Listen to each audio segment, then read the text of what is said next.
Welcome to the Mona Lisa Life Kitchen Edition. Today we're going to experiment with a renamed recipe. You might know it as a no-knead bread. It takes about 5 minutes to put it together. I'm going to call it bedhead bread because today you get the morning edition. This is the roll out of bed in your jammies. Don't comb your hair. You can brush your teeth and put together something that's going to be fabulous in just 3 hours or so. So no-knead bread, it's a little bit like performance art. It's your own way to be creative and get down and dirty with something that's absolutely amazing. There will be cats in the background. Please don't be offended. Enjoy.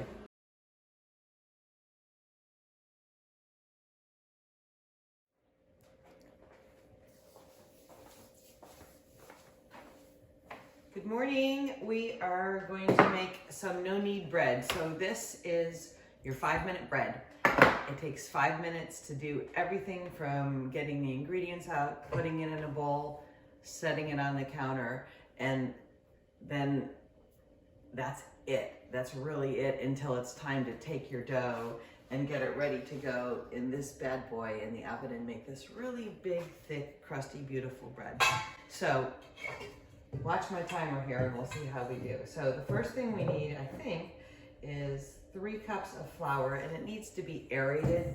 So all that means is your flour needs a little bit of air in it before you even measure it. So I just take this little heavy Teflon whisk I have and just give it a little lick and a promise here. And then you can go to your mixing bowl and you need 3 cups of flour.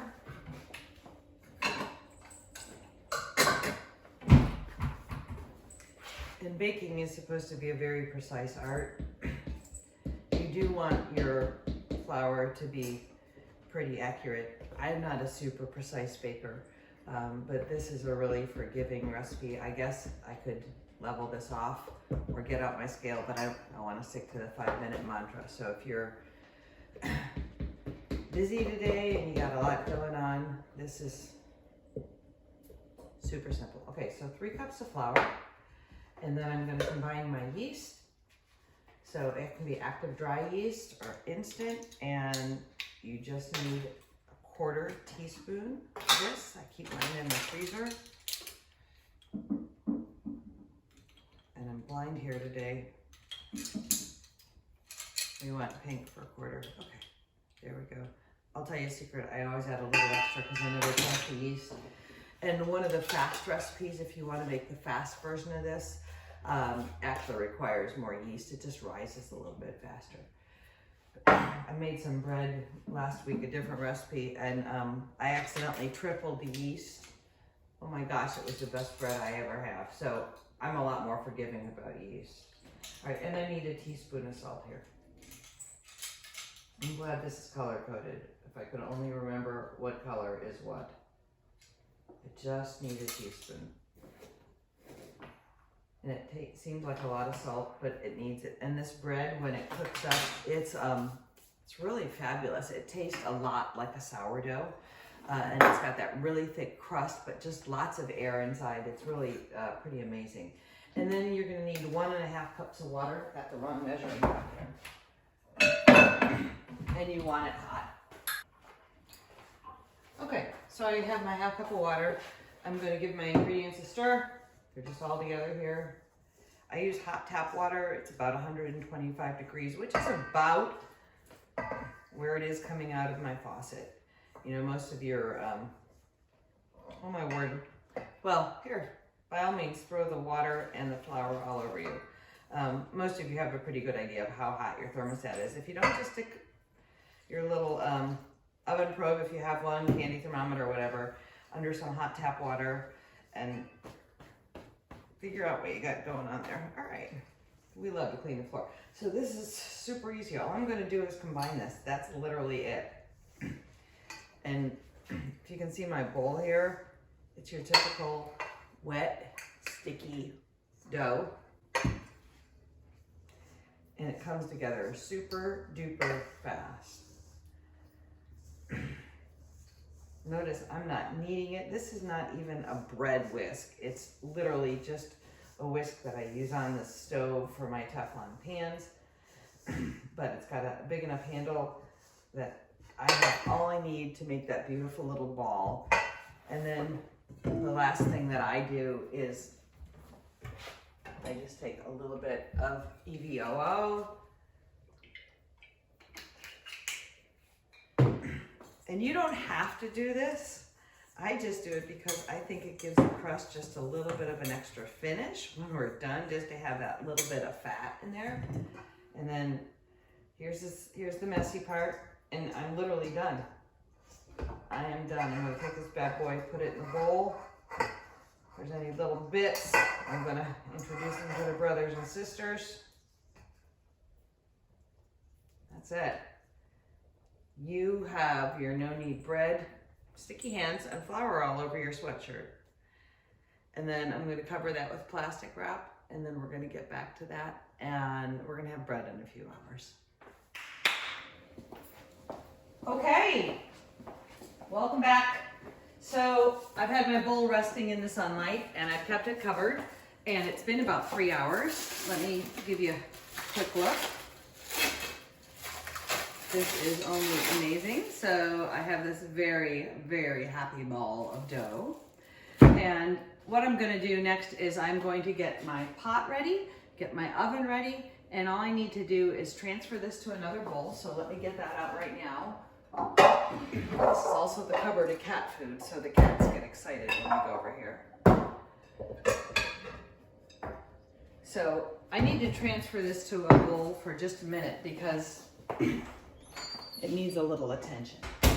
So I'm going to get a piece of parchment paper, which is going to mimic what's going to go in my big pan right here. Now, if you don't have a Dutch oven, you can do this with your crock pot in the lid, or if you have something that's oven proof to 450 degrees, just make sure whatever you're going to bake your bread in, it has a lid, and it's got to be able to really handle the heat. So our next step is going to be that this bread is going to go in here. But for now, what I'm going to do is I'm going to take this, put my oven at 450. And I have a convection oven, which bakes a little hot, but I just opt to not use the convection mode when I'm doing something like this. It's a really rugged, hearty bread, and it doesn't really, doesn't need it, so it does fine. Okay, so let's see what we got to do here.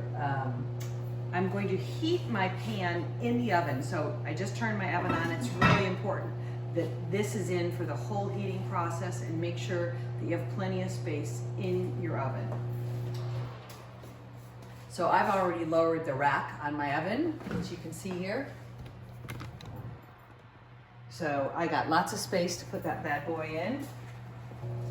Okay, so next I need to get out my my mat, whatever I'm going to use. I just use my big wooden cutting board, put a little flour on that, and I'm just going to say hello to my bread, dump it in the bowl on the parchment paper, and we're going to be good to go. Okay, so I got my board. I'm going to grab a little flour here and just really get this floured up. And my bread's going to be really easy to handle. You know why? Because I put that oil in the bowl, which I really like.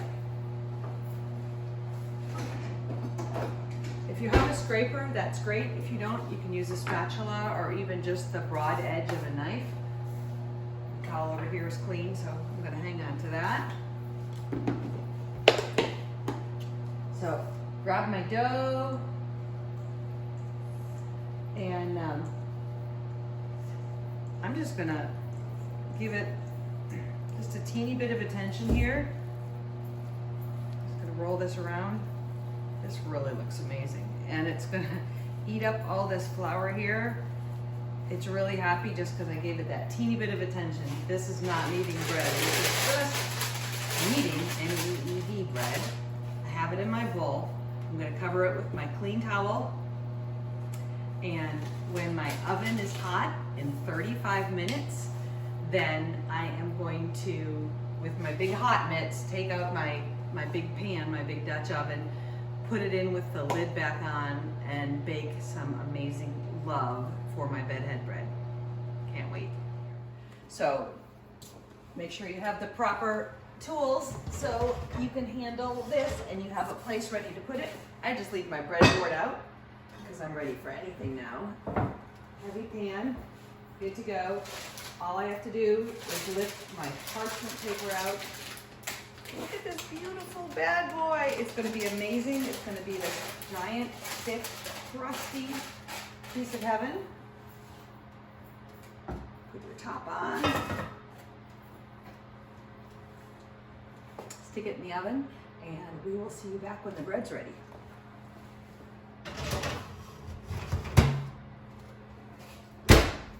Yum. So my bread's going to be in there for 30 minutes. What I'm going to do when my timer goes off in 30 minutes is I am actually going to take it and set it on my board again. It's going to go back in the oven, but the difference is the lid will be gone, and I'm actually going to take the bread out of that parchment paper. So the partially cooked bread, and it's going to look done already, is going to go in that open pan. You've never greased that Dutch oven. You never need to do that. Everything is good. It's going to be absolutely perfect. So in 30 minutes, we'll go on to that next little 20-second step, and then it cooks another 10, 15 minutes or so, and we have some magic. Okay, so let's see what's going on in here. I just turned that off on Faith.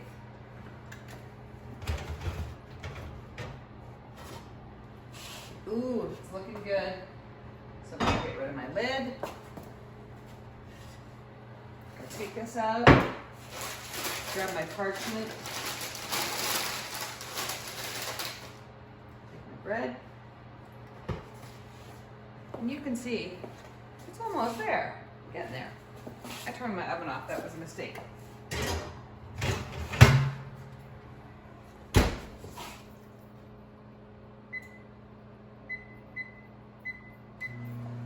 Alexa, set a timer for 13 minutes. 13 minutes. 30 minutes.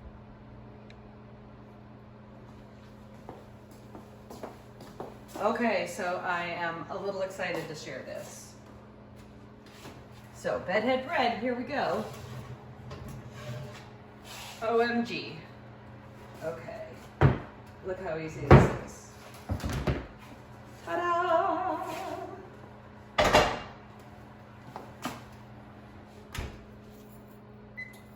Ladies and germs, we have just created a beautiful performance here in the kitchen. Enjoy. So one of the things about this bread, it'll serve you better if you can wait 5 or 10 minutes. Just let it cool down a little bit and kind of set up. It'll slice better. I leave it on the counter for a day or two. And if for some freak reason there is any leftovers, then I slice it so it's easy just to make toast or sandwiches. So enjoy your bedhead bread. I am super excited to share with you how wonderful and easy this bread is. So you can see how big it is. And it's really firm. It's just nice and dense and thick and crusty, but oh, it's so soft, and it makes the best sandwiches. I'm gonna make a BLT and give you a picture. You can hear me sawing away, right? But I want you to take a look inside this. See those beautiful, nice bubbles, nice rise, this beautiful, thick crusture, that's my new word. Texture and crust. Crusture, I love it. A little bit of flour, hint of salt. I worked in Rome for years, and this just reminds me so much of the beautiful Roman bread. Buon appetito.